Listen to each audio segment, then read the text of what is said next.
Assalomu alaykum aziz tomoshabinlar. Mene bugun biz sizlar bilan Qoraqalpog'iston Respublikasi Madaniyat Ministrligining boslamasida o'nerdagi o'mir atli жаңа joybarni nazaringizga sunib atirmiz.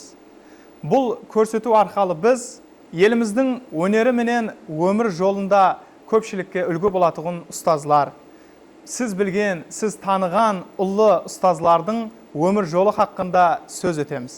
Ham olarda jas avlatqa yelida yaqindan tanishtiruga o'z ulesimizni qo'shuvdi qalaymiz.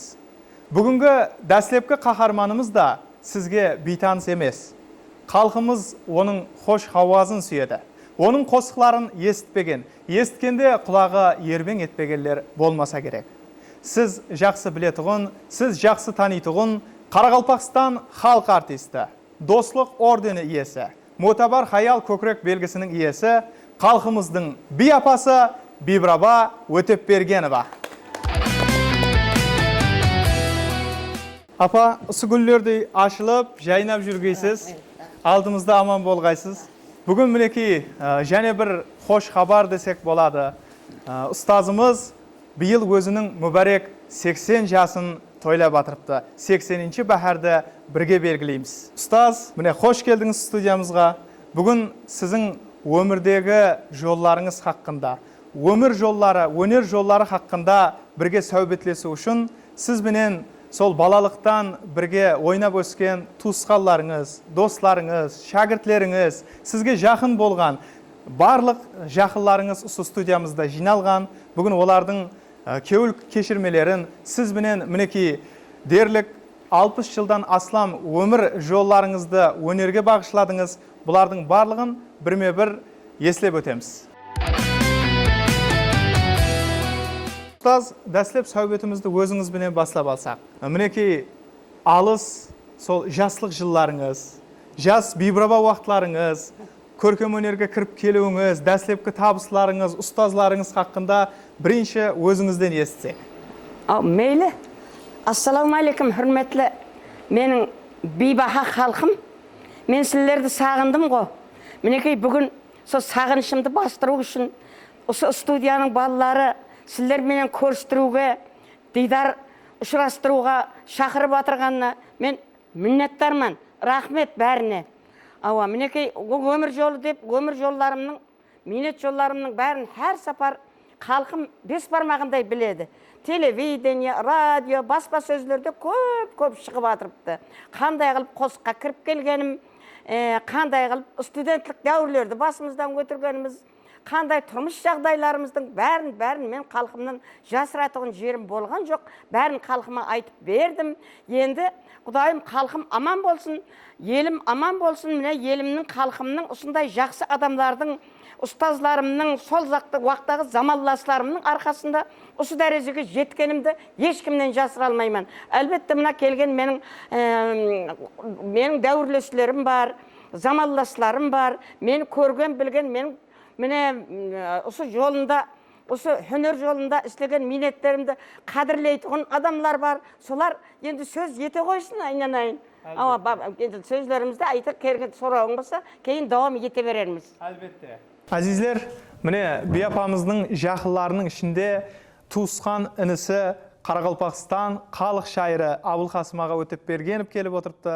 Abulqasim ağa, sizni de ko'rib turganimizdan quvonchlimiz. Biz bilamiz, siz biz bilmagan, biz ko'rmagan ko'pchilik bir qiziqli voqealarning guvohi bo'lgansiz. To'liqroq o'zingizdan eshitsak. Rahmetim, endi prezidentning taqdiri, kelешегі ең birinchi navbatda Шаңараққа байланысты да. Шаңарақ мектеп, президент үшін Шаңарақ мектеп академия. Шаңарақта қандай тәрбиеланған болса, ертең сондай болады да. Біздің шаңарағымыз бір орта дәрмиян, бір әкеміз бір талып ілім, ілімі адам болды. Һәм өзі бір яткеш, сондай бір қосық дейміз бе, бар хамезатты сондай бір жақсы не қылатығын адам болды. Bizler sonun terbiyesinde oluştuk, anamızın, akemizin terbiyesinde oluştuk. Şimdi so akemizden bizler juda yerde kalıp koyduk. Ona mı jasaydı, bir apamıza mı jasaydı, men optum opşu kişkentay yedim. Juda үлкен шаңарақтың несі біздердің мойнымызға қалды. So енді уақлары біздің жаңағы күн көрісіміз мал. Малда мал арқалы көреміз. Қойымыз бар, үйлеріміз бар.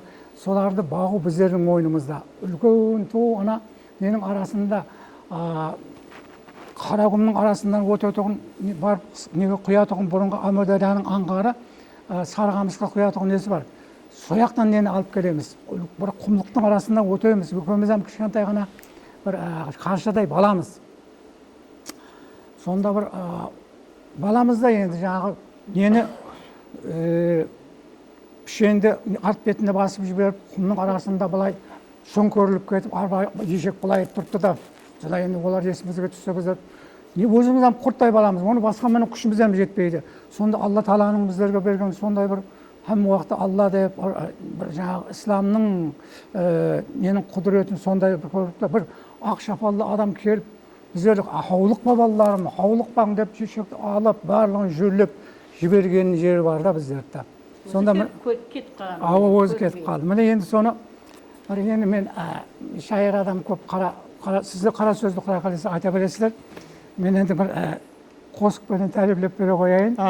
Апамызға жүдә көп қосықлар жазғанбыз. Мынау 50 жыл, 60 жылдығында жазылған болса, әр менің творчествомның, дөретушілігімнің ярымы апама арналған. Есіле бейбір аба өткен күндерде, бүгін қане балалыққа қайтайық, дастан оқып көңір өткен түрлерде, әуел бір әулатларға айтайық. Мені шайыр етіп өсірген өзің, таң атқанша дастан оқып мен үшін, көрсе жақсылықлар көрсін бұл көзің, қарыздарман мейірманым сен үшін. 360 әулиеден 3 бала өтіп берген сорап қалған деседі, базар гүл бәрінен болып бір дара, дәулетінің басы болған деседі. Сол дәулет ізінен және бір дәулет келген жарлы мақсым шаңырағына, ол бейбі Мәрем яңлы бір құдірет, бейбір аба болған кәптің хағында. Әкем арысланым, нарым деп сені ардақлап көктерге көтерер еді. Оның уәлилігі таңлантар мені, көплерден айрықша екенің білді. Біз екеуміз киіктің қос ұлағы, әкеден ертеде жетім қалғанбыз. Анам Жұмагүлдің солып гүлбағы, қатаң тағдыр сабақларын алғанбыз. Еслейсің бе қара құмның ішінде, арба аударылып күйіп біз күнге, Қыдыр Ілияс келіп әйне песінде, арба демескені бізбенен бірге. Шексіз шөл ішінде екі нәресте, арбасы шүйеліп шөплері ауып, бозлап әкемізді алып біз еске, жәрдем сұрап жүрдік жан жаққа шауып. Сонда ақ сақаллы бір қарры келіп, арбаны оңғарды һәм ол біздерге, хаулық па балаларым, хаулық па дейіп, көзден ғайып болып кетті бір демде. Сол Қыдыр Ілияс па айтшы бір маған, бізді шөл ішінден аман шығарған, сонда ығбал бақыт берген бе саған, әулиелер қоллап соннан күш алған. Сен Қыдыр көрген қызсаң ардақлы, бейбі патпа яңлы атың һәм құллы, егер қызы болса өзіңдей даңқлы, Қарақалпақ болар Бәрқұлла ұллы. Сенің Қарақалпақ екеніңді жұрт көрмей-ақ сөзіңнен біліп алады. Себебі өзіңдей саулатлы жомарт, халықтың келбеті боп мәңгі қалады. Рахмет. Мен енді соның сөзімді қысқартпақшыма, менің алдында ақсақалдардың алдында сөйлегеніне сәл ұялың қарамам отырыппан. Рахмет. Көплеген жақсы бір міне қосығыңыз арқалы да сол балалық жылларға апам қайтқандай болып отырған шығар. Әлбетте бияпа инсанның бір алтын жыллары, студентлік жыллары дейді ғой. Сол өзіңіздің студентлік жылларыңыздан бүгінге шекем жақын достыңыз, апамыз Тұрсын апа Қайтназарова отырыпты. Көп өзіңіз менен де сәубетлескен уақытымызда бірге егіздей болып ажыралмай жүретұғын едік деп қайта-қайта айтатұғын едіңіз. Хаттекі сол университетке бірге барып та творчестволық дөретушілік жолды да бірге баслағансыз. Тұрсын апа, енді көплеген уақиялардың сол куасысыз. Өзіңізден бір толығырақ, қызықлы уақиялардан естісек. Енді міне Бейрава хақында айтатұғын болсақ, ұлыма айтатұғын кәпілер жүда көп. Таусылмайды. Бүгін түнде де екеуміз таңатқанға шамаласқанша сөйлеп, шаршап келдік үйге. Енді мінекей достым менен бірге біздер бірге оқыдық. Бір жылда келдік. Сөйтіп бірінші келген уақытта біздер кей уақытта мұғалімдер біздерге музыканы не қылып, азмаз қосық айтатұғын еді. Азмаз қосық айтамызда біздер кетеміз. Басқа уақытта біздер спортпенен шұғылданатын едік екеуміз. Кейінгі бір жылда. Енді бұл жерде Бейбірова менен үйінде барып келіп, бірдейіне Роза достымызбенен мына жаңағы қыз, хамбемізен бірде араласып жүретұғын едік кәме уақыт. Сөйтіп жүргенде енді бұл тұрмысқа шығып келіп болып, келді, қайыл болып, енді күйеуі де жақсы екенін түсінді. Сөйтіп жақсы жігітті әкеліп берді мыналар. Сол Бейбірова сөйтіп қайыл болып, жақсы шаңырақ болып, сол міне 3 қыз, 2 баланың анасы болып жүріпті. Ақлықлары бар, шаулықлары бар, мінекей үлкен шаңырақта отырыпты Бейбірова. Көп күллер өтті, не қылды, мінекей әйтеуір қызды болды, ұлы болды, үлкен шаңырақ болып, солардың ыратын көріп, өзінің етіне жетіп, не қылып жүрді бірдейіне. Сол қызлары да, балалары да, хаммесі жақсы балалар болып, жаңағы күйеу бала болып жүрген баланың өзі де зор жігіт. Енді өтіп кетті, о дүниясын абат қылсын Алла Тағала. Енді сол жерде келгенде біздер дәслеп енді тұрмысқа шықпасынан бұрын жүреміз ғой екеуміз. Екеуміз деп жүргеніміз мынау, деп жүргеніміз сөйтіп мінеміз машинға. Бұладай. Сөйтіп машинға мінгенде ұлыма киініп аламыз екеуміз. Оның киімі де менде, менікі де сондай. Екеуміз де бірдей қылып киімді киіп аламыз. Сөйтіп туысқанбысыз деп сұрайды біреулер біздерден. Енді һәм уақыт киім алатын болсақ, бірдей киімді алып киініп аламыз. Бір үйдің қызына ұқсап. Енді мінекей Құдайым бақытты болғай. Енді жаңағы ана неде секіргендеріне нетіп қойып едім. Енді олардың бәрін айта бермей-ақ қояйын. Белгілі. Соның үшін енді бір тыншы қояйын деп отырғанда. Рахмет, ұстаз. Барлығыңыз мінекей бір өмір дәптері, өмір кітабының авторларысыз. Айны осы міне достығыңызға көз тимесін. Барлығыңыз алдымызда аман болғайсыз. Біздің оба баран оғлан, оқынияйын Құран оғлан. Білезігімей алан оғлан, алан болсаң берсен оғлан.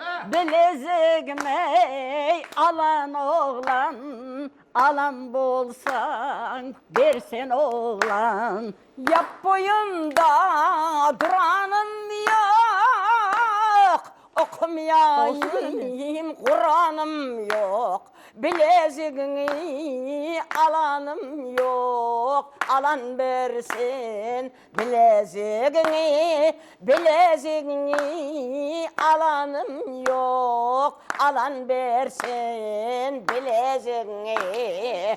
Bizim oba baran oğlan, kızıl alma satan oğlan, bana haber katan oğlan, gelin bilsen bilezigim, bana haber algan alan bir gel bilezigim. Sizin oba baranım yok, kız yazılanma satanım yok. Sana haber katanım yok. Alan versin bileziğini, sana haber katanım yok. Alan versin bileziğini.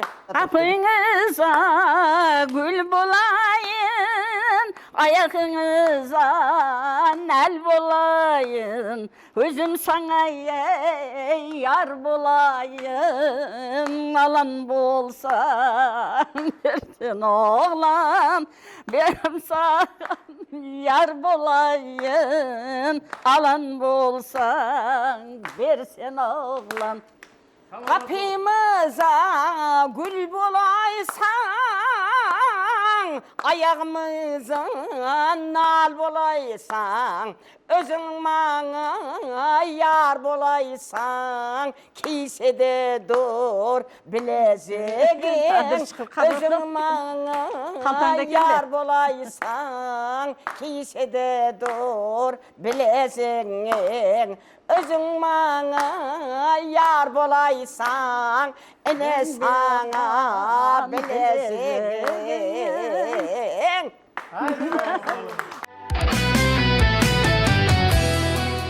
Mine Tursun apa aytkanыңыздан сол мен bir оқыдым апа туралы izlenген уақытымда. Апа сол өзіңіз айтқаныңыздай жас уақытында ғайбар, шаққан, көпшілік ер жігітлерден де бақуат болған. Атамыз сол алып қашатын уақытында арнайы би апаға анау мынау жігіттің күші жетпейді деп бақуат жігітлерден алып келген дегенді міне Хажы атамыз отырыпты. Сол айта қойсын. Мен Хажы айта алмай атамыздың тұрмын. өзінен толық естиік енді. Мен мынау әкетті деп айттым сонда.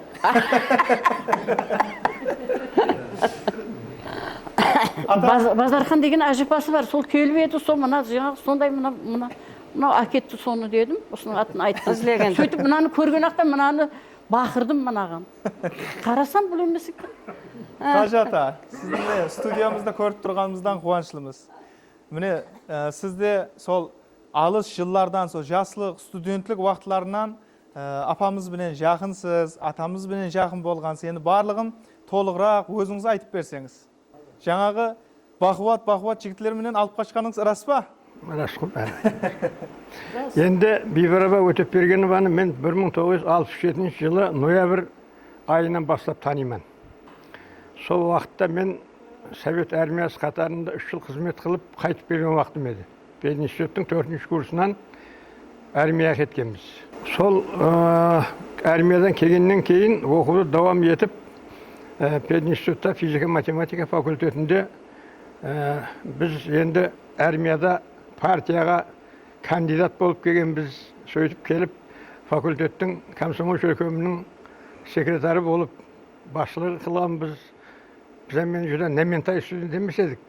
Енді армиядан келгеннен кейін әлбетте пәтлі қызларға көз салу ол табиғи хал ғой енді.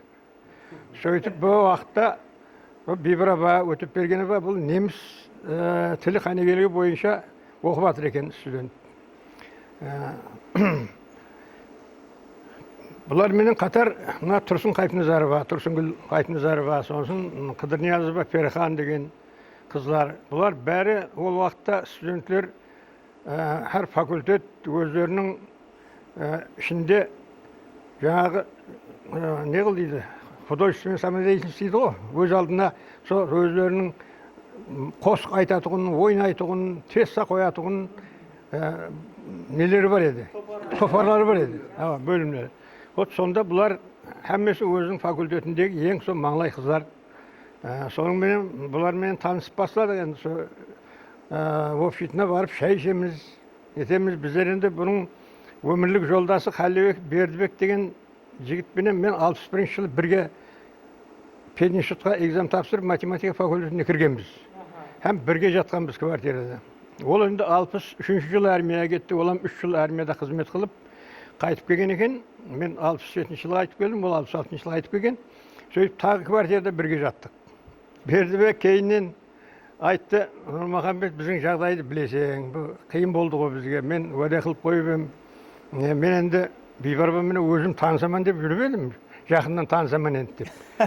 Жақ сен деді қойып тұр, елесем менен жазсаң, мен енді мынандай жағдайдамын, бибарабаны мен алып қашайын, мен сөйтіп, сен кейінне үйлене бересің ғой, жарар деп.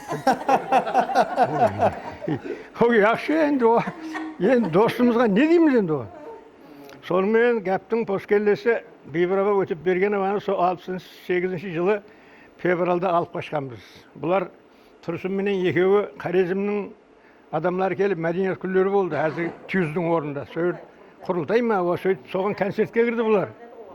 Бұлар енді студент уағының өзінде сол өздерінің жаңағы мәдениетқа қызығушылығы, қосық айту өнері менен сол вақтағы Қарақалпақстандағы белгілі әртіс қосық айтатын апалардан қалыспай тұғын студенттердің сахнасынан республикалық сахналарға шығып жүрген уақыт еді ол. Сонымен бибараба өтіп бергенованы алып қашып Бөршітауда Бердібектің үйіне апарғанбыз. Сондан бұлар семья құрды ғой енді, сондан жақсы қожалық болды. Жаңағы Тұрсын айтып өткендей, студент уақытында бұлар уже квартира алып, жаңағы Шеремушки деген жер бар әзірге, білетін шығар. Сөйірді мынандай этажы жайда квартира тұрды. Мына Роза Дүйсемұратова, Тұрсын, басқа да қызлар, біздер постоянно бұның үйінде барлық қызықлар жерде болатығын еді, гәптің тосқы айтқанда. Әзір енді бибараба жақсы қожалық болып кетті. Бердібек деген жігіт ол өзім бойсұлы, ірі, палуан, қатты қарулы жігіт еді. Анау мынау бағана айтқандай, бибараба ол анау мынау қызға, жігітке күш беретінен қыз емес ол заманда. Футболы, не ойнайды, волейбол ойнайды. Падаш ұрғанда секіріп тұрып, анау мынау адам ала алмай қалады. Сондай өзіңе менді мінезінем айтты, мінезім еркек адамның мінезіндей. Сондай бибараба сөйтіп енді әзір балалары Құдайға шүкір жақсы. Үлкен баласы Арслан деген бірінші бажықана қызметінде істеді. Сөйтіп республикада сол тарауда бірінші болып Шухрат медалымен сыйлықланды. Әзір пенсияда, жасарат медалымен сыйлықланды. Әзір пенсияда. Ондан кейінгі қызы Жұлқымар деген ол ілім кандидаты университетте әзір кафедра басқарады. Қалған екі қызы баласы, қалған үшеуі де өздерінің тарауында жүзі абырайлы болып істеп жатырыпты. Көп ақылықлары бар, шаулықлары бар, Құдайға шүкір. Қазір енді міне республика үкіметі бұның сол минетлерінің әммесін бағалады. Бұл өзінің енді Құдайдың берген таланты. Бір арнаулы музыкалық, ямаса мәдениет институтын ямаса піктермесе де, өзінің Құдайдың берген талантының нәтижесінде, хауазының нәтижесінде, сол республикадағы ең күшті қосық айтатығын әртістердің қатарында келтіріпті. Өзінің енді дерлік саналы өмірінің бәрін 60 жылдай өмірін сол мәдениет тарауына арнады. Мұғалімшілік енді бұлайынша екінші кәсіп есебінде азантай уақыт істеді. Текарынан сол мәдениет тарауында істеп келтіріпті. Енді бибараба хақында көп айта беру мүмкін, енді ол мынау неге сыймауы мүмкін. Бибарабаға сол мына 80 жасты қарсылауына қарамастан елі хауазы еш өзгерген жоқ. Елі бұрынғы 18 жастағыдай қосық айталады елі. Бұл енді Құдайдың берген иләхи өзіне Алла Тағаланың берген бір нематы деп айтсақ болады. Иләхи сондай нематпен туылған адам. Енді бибарабаға міне 80 жасында бекем денсаулық, ұзақ өмір, со хауазы жаңлап еш сөнбей қалған уақытта ұл қызларының, ақыларының алдында ұзақ уақыт бақытлы ата-ана болып жасай берсін. Жорамыз жатқан жері жайлы, топырағы торқа болсын деген біледі. Рахмет, ата. Мінекей, бияпа, атамыздың сөздерінен келіп шығып, апамыз бенен атамыздың танысуына, сонымен біргелікте мінекей ұсындай бір ел қызметіндегі болған перзентлердің туылуына, тату шаңырақ болуына себепші болған инсан екенсіз. Бұл қол шапалақлар сізге. Мінекей студиямызда халқымыз сүйген қосықшы ұстаз апамыз, Өзбекстан Республикасына қызмет көрсеткен Қарақалпақстан халық артисті Базаргүл апа Каримова келіп отырыпты. Базаргүл апа, сізді студияда көріп тұрғанымыздан қуанышлымыз. Мінекей бүгін уақыт тығыз болуына қарамастан келгеніңіз үшін рахмет айтамыз hamda апа хақындағы пікірлеріңіз менен бөліссеңіз. Ассаламу-алейкум, қымбатлы қосық шайдалары, ықыласпентлер. Бүгін міне өзімнің ең жақсы көретұғын қадырдан Жанажан апамыз, һәм ұстазымыз, би апамыздың, Бибірова апамыздың 80 жылдығы алдынан ұшырасу кешесіне келіп отырған екенбіз. Һәме мен көрсіп отырғаныма жүда қуаныштымын.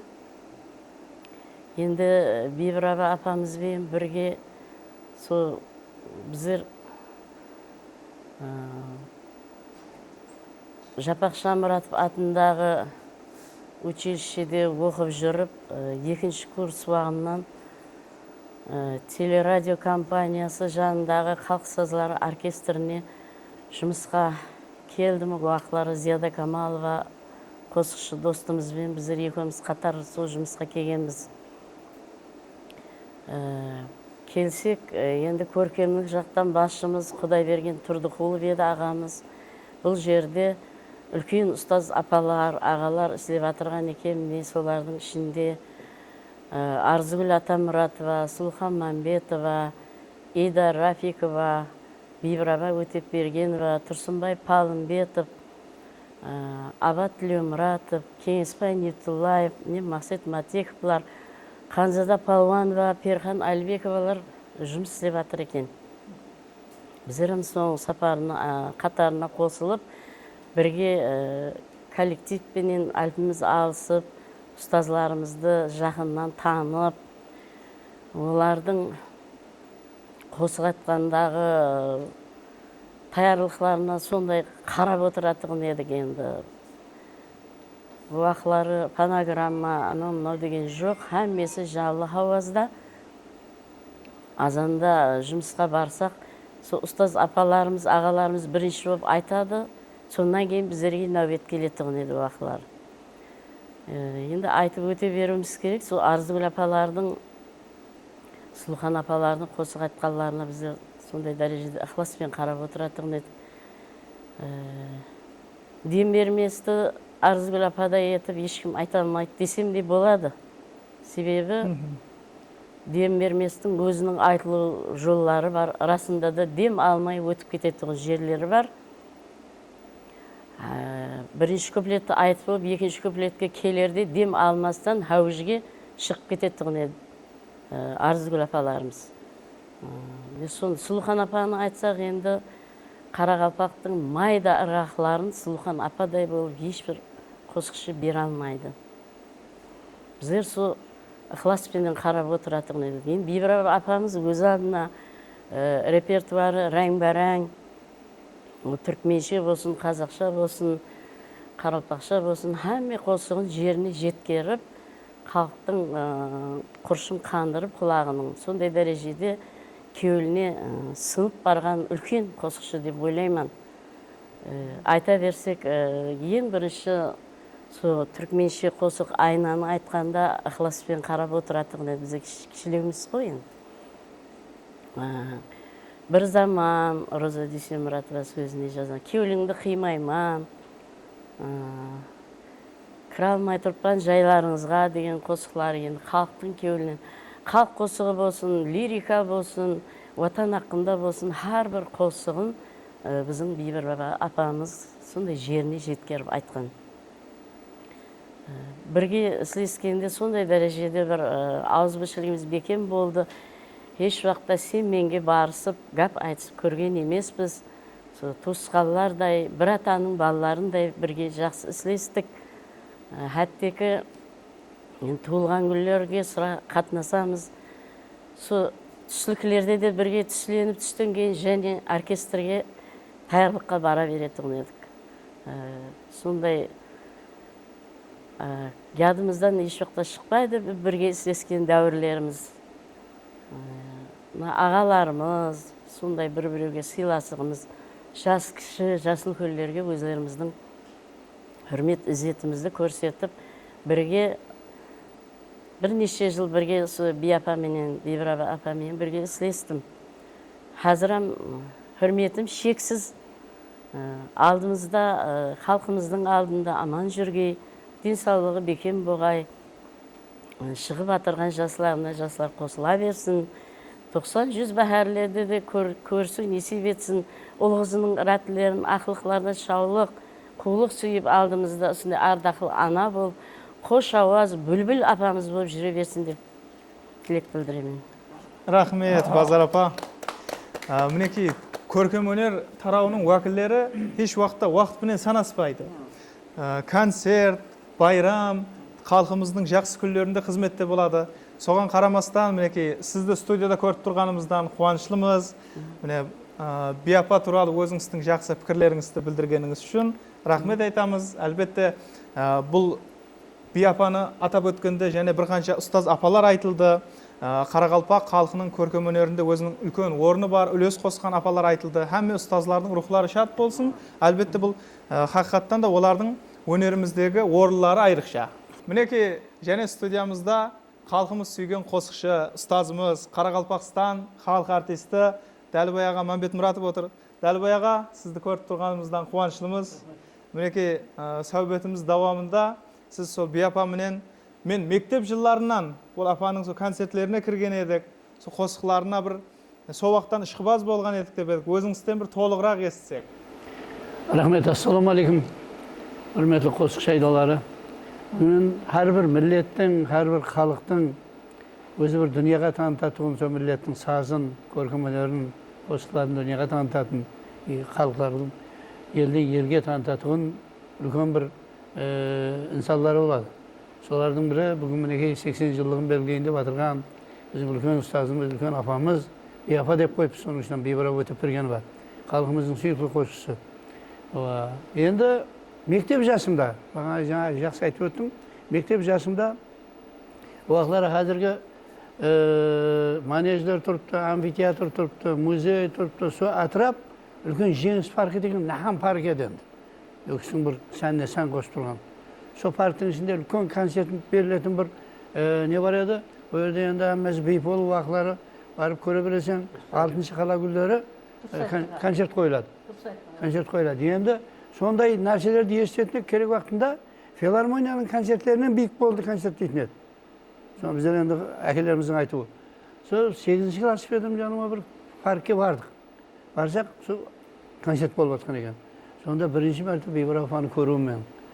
Сол қатарда, мысалы, Тұрсынбай ағалар, Палметмет, Тұрсын апа, Қайпназарова, мінекей, бұлардың сол уақытларда пединституттың ансамбльде жатқан үлкен қосшылар, Тұрсын апа әңгілері, Жұмабек Қайпназаров, келілері, Мехриман Нұрадинова, бұлар енді сол уақытларда Үмітхан Қарлыбаева елерінде, Элиза Берданбетова деген қосшылар, бұлар енді соңырақ айтылатын еді. Ауыздым ашылып отырып тыңлаған бұл соғақлар. Соғақлардан бастап білеміз. Айна деген қосты, апам соғақлар қатырып айтып. Со дәуірлерден Би апаны білеміз. Жыллар өтіп, жаңағы Базаргүл айтқандай, музыкальный училищеге келгеннен кейін со апайдың шақыннан келіп, бүгінгі үлкен шәкірт болып, ізіне еріп, ұшылардың шалғайына асылып, осы дәуірге жетіп келдік біздер. Неше мәдениет күндерінде болдық апаммен. Бәр жерде үлкен қол шапаттаулар, үлкен сүйіспеншілікпен қабыл еткен жерлері бар. Соның үшін апамыз не қылдаймыз? Бұл кісі айтқанда, бұл кісі аққанда көп нәрсе айтуымызға болады. Көп нәрсе. Неге бүгінлігінде үлкен, 80-ге шыққан үлкен ұстазымыз, ағам мен бірлікте әзірме ұл қызлар бар, ақылықлар бар, солардың үлкен өзі Хажы мама және бір жағынан. Соның үшін олардың қызықтарын көре берсін дейміз, ауырмасын дейміз. 80 жылдық қадасы құтылмарек болсын, апама еледі 90-100 жасағай жасы шекілемейміз. Мазмұлы қылып, халқымыздың сүйікті перзентін айланып қалдыңыз, еләқам сөхірмет жетті бола берін деп қалғым келеді. Рахмет, ұстаз, рахмет. Сіздердің бәршеңізді студияда көріп тұрғанымыздан қуаныштымыз. Би апа, бұның барлығы сізге болған сол құрметі, сізге болған сол халқымызда сізді жақсы көреді. Мінекей ұстазларымыз да өзінің кеуіл төріндегі ең жақсы тілеклерді сізге білдіріп атырғаннан қуаныштымыз. Міне, әмме айтып өтіп атырыпты, сол студентлік жылларыңыздан сізді сол көркем өнерге ең бірінші болып итермелеген Айна қосығы. Түркменше сол Айна қосығы менен атыңыз шығып бірден көркем өнерге кіріп келгенмен деп жазған екенсіз.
Azizler, mine және көрсөтүүбүздү davom ettiremiz. Biyapa, және siz туралы сол пикирлерин билдирүү үчүн студиямызга елimiz сүйген косукчу устаз агамыз, Өзбекстан һәм Каракалпакстан республикаларына хизмет көрсөткөн артист Максет ага Өтемуратов келип отур. Максет ага, сизди көрүп турганыбыздан кубанычлымыз. Келгениңиз үчүн рахмет. Міне өзіңіздің пікірлеріңізді білдірсеңіз. Әлбетте енді халқымыздың сүйіклі қосықшысы, әммеміздің анамыз, қажанамыз, Бияпа хақында біз тариф беруге әзіміз. Себебі Бияпаның баласын менен теңмен мен.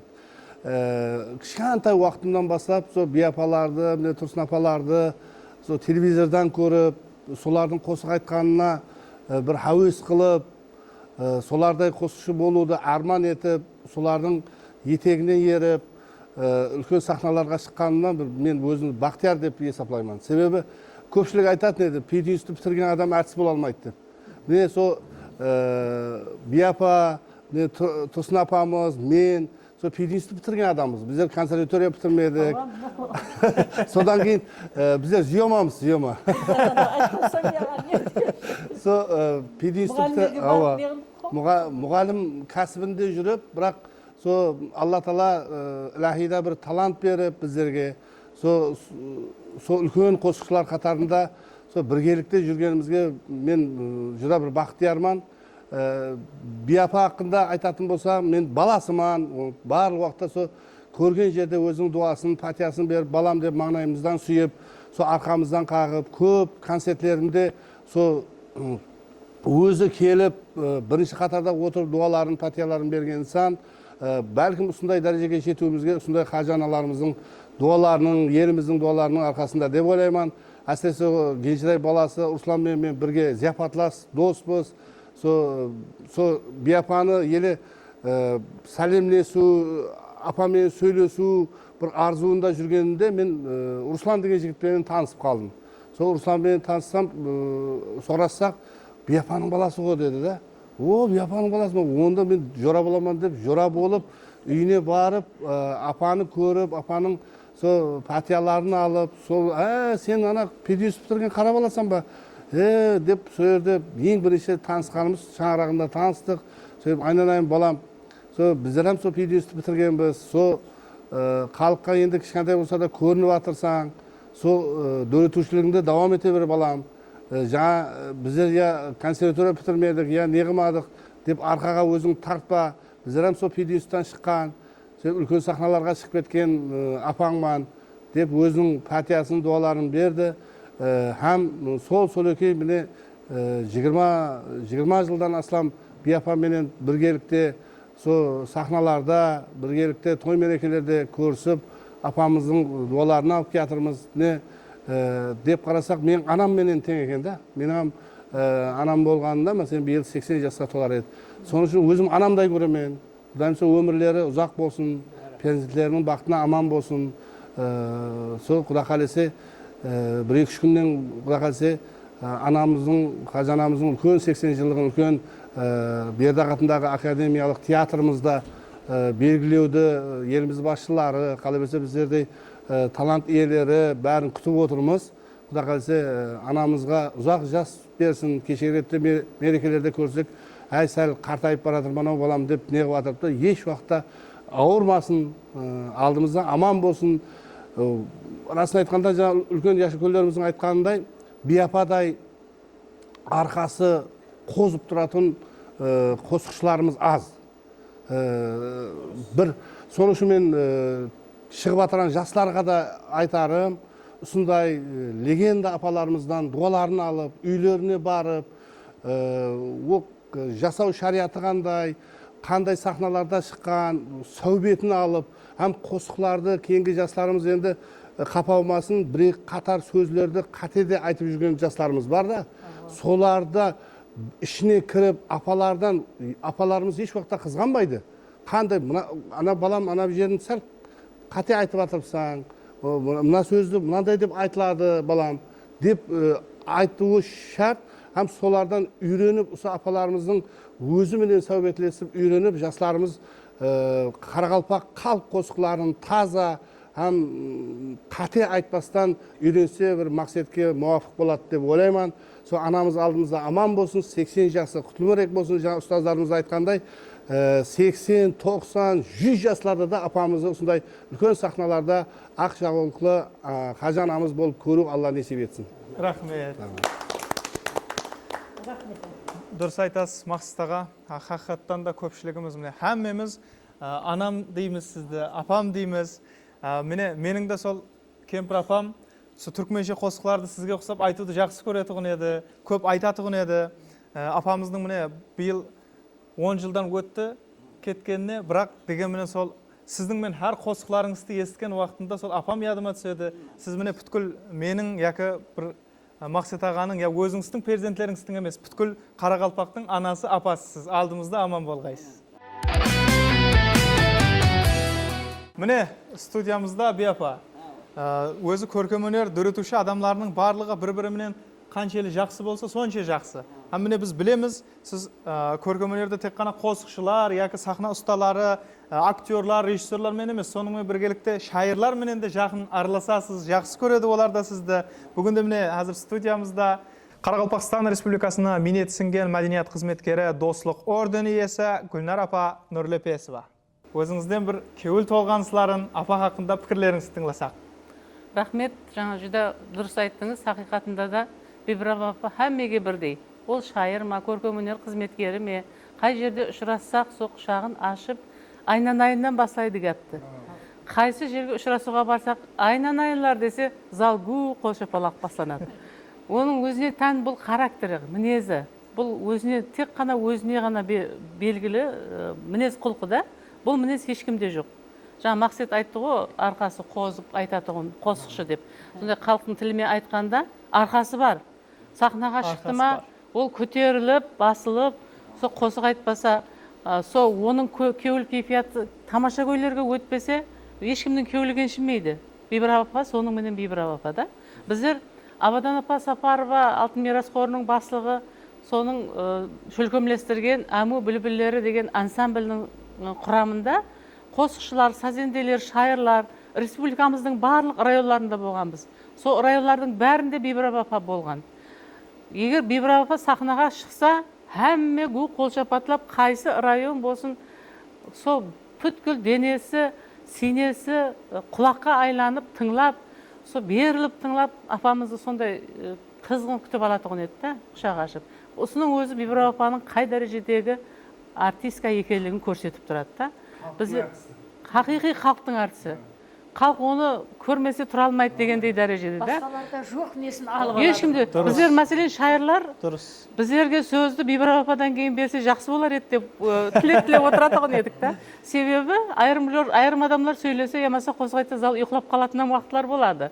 Ұйқылап қалады дегенде жүзі ұйқыға беріліп емес, мүлгіп, бір тыңлағысы келмей, немқұрайды болып қалады да. Сондай кезде егер Бибирова апа шықты ма, әмме жанланып, оған Әмме тік аяқтан тұрып, әммезінің сол денесі құлаққа айланып, бар несі, ынтасы менен тыңлап отырғанлығын көреміз. Осындай тыңлау біздерге де несіп етсін деп, ізінен шықса қуанышты түрде біздер Бибирова апаның арқасы қозып оқыған, көтеріліп басылған кеуіл кейпияты біздерге де өтіп, сондай кейпиятпен оқуды бастаймыз да. Міне сондай бір бейтәкрар, бір ешкімге ұқсамайтұғын әжайып инсан да.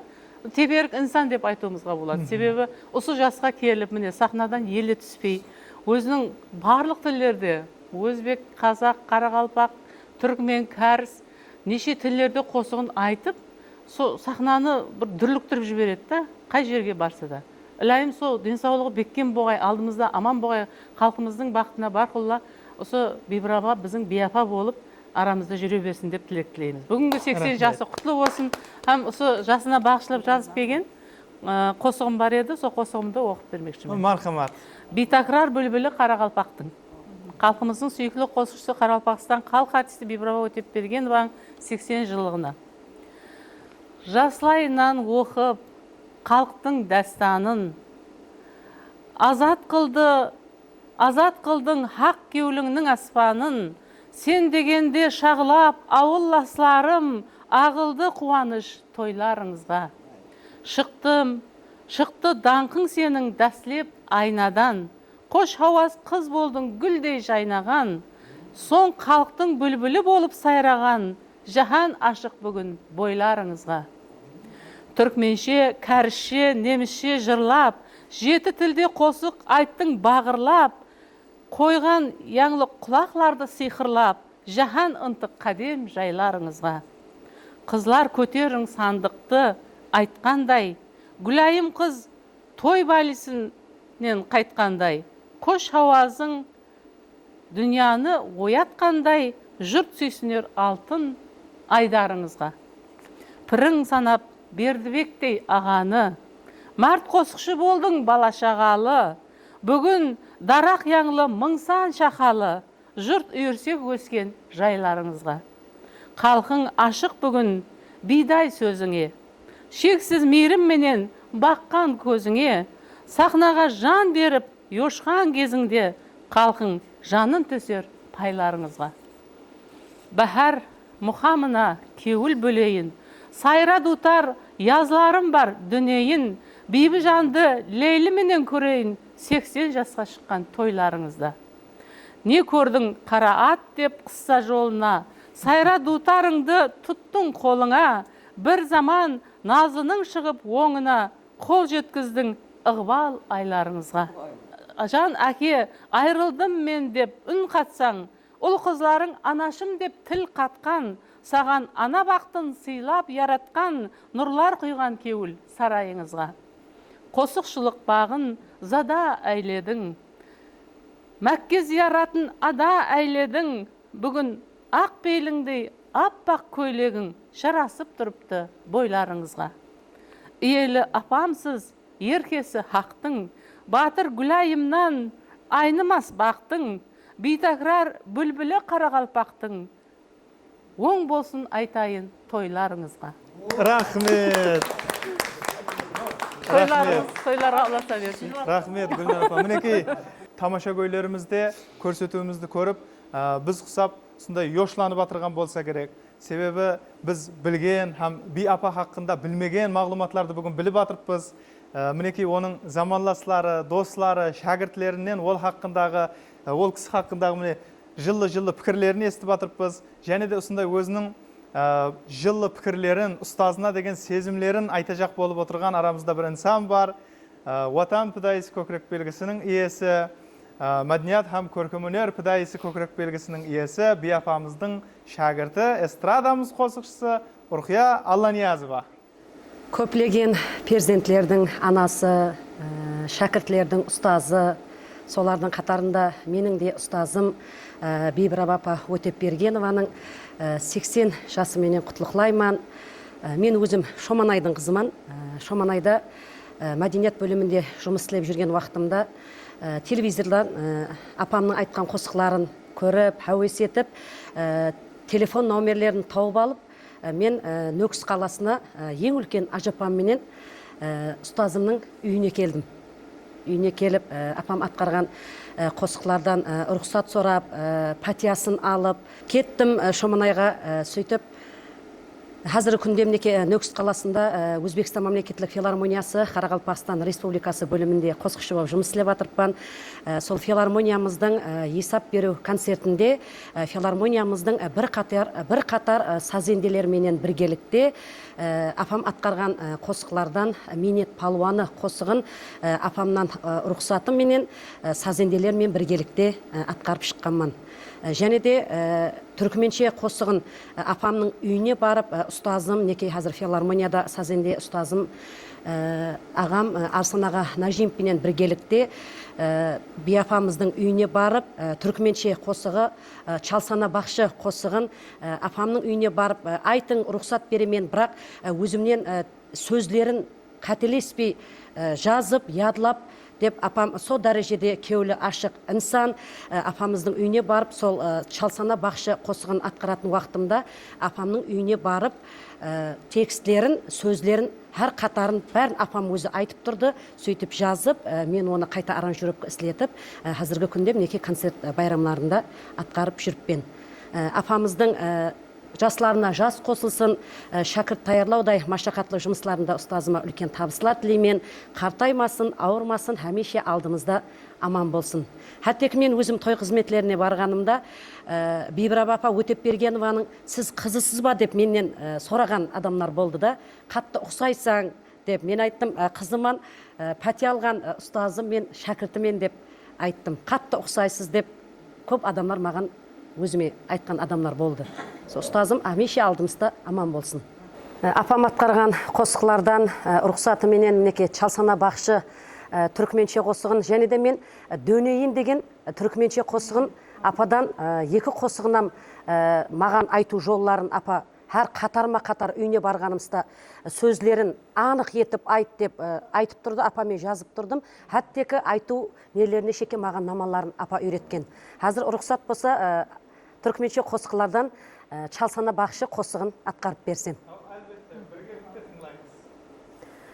Дутар алып шықсаң дүния сейрана, дүния yüzі қалар бізе хайрана.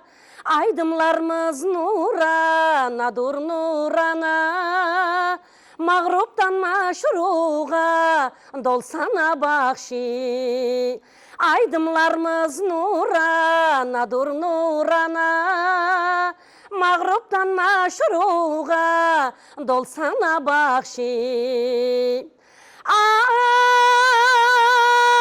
сауға детіп ватанымның өзіне, чемене деп бақо гүл язына. Көңілер сұлтаны шірін сазына, менің әм жүрегіме салсана бақши. Көңілер сұлтаны шірін сазына, менің әм жүрегіме салсана бақши. Менің әм жүрегіме салсана бақши.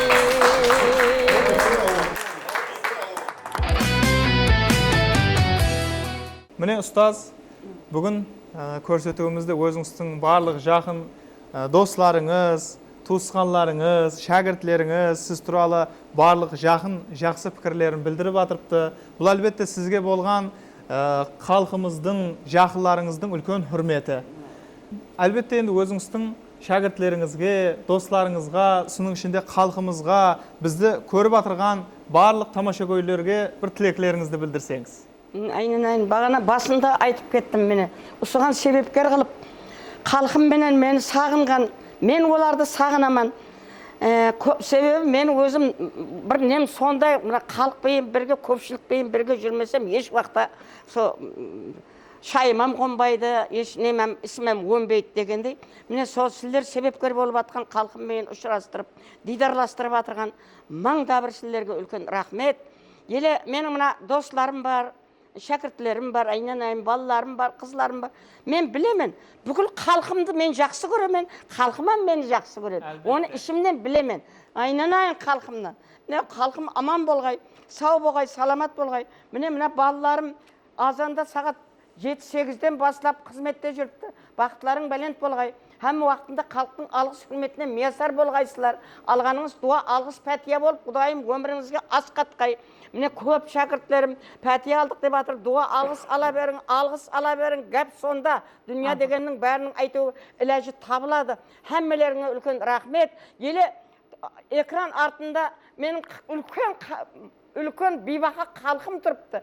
Бәр маған тілеклес. Мінекей солардың хәммесіне мен шаңырағына тынышлық тілеймін. Ошағының басына аманлық тілеймін. Балаларының бақытына, тақтына сүйеніп, Құдайым бақытлы дәуір, бақытлы Құдайым ғарылық, бақытлы кемпірлік тілеймін барлығына. Құдай аманлық болғай, еліміз тынышлық болғай, тоқшылық болғай.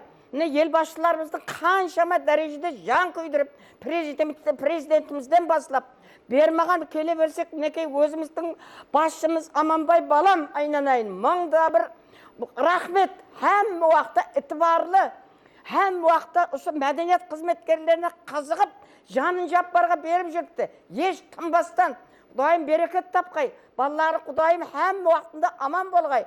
Халқымыздың алдында Алла жаным деледе Құдайым мәртебесі биік болып, екі дүниясын Алла абат ете бергей. Һәммелеріңе үлкен рахмет Құдайым, бақытлы пәруан тұрмыс құрып, 80-90 Алла теберік жас, һәммелеріңе несіп еткей. Уассалаллаху сайдина Мұхаммед уа алейхи сахаб әжмағин рахметеке я архамар рахмин. Алла акбар. Балалар бақытты болың. Бүгінгі көрсетуіміз арқалы біз Бибіраба Өтепбергенованың өнердегі өмірі, өмір жоллары хақында тек қана аз ғана сәубетлестік. Ал бұл болса біздің көрсетуіміздің дәслепкі саны еді. Біз және алдымызға үлкен ниетлер етіп қойғанбыз. Әсіресе жастарымызға ұсындай ұстазларымыздың еледе өнер, өмір жолларын толығырақ суретлеп беру үшін олар хақында біз білген һәм білмеген мағлұматларды біргелікте ұстазлар, ұсындай ұлы инсанлармен біргелікте еслейміз деп алдымызға мақсатлар қойғанбыз. Алдағы уақытларда біздерден ұзақласпаң дейміз.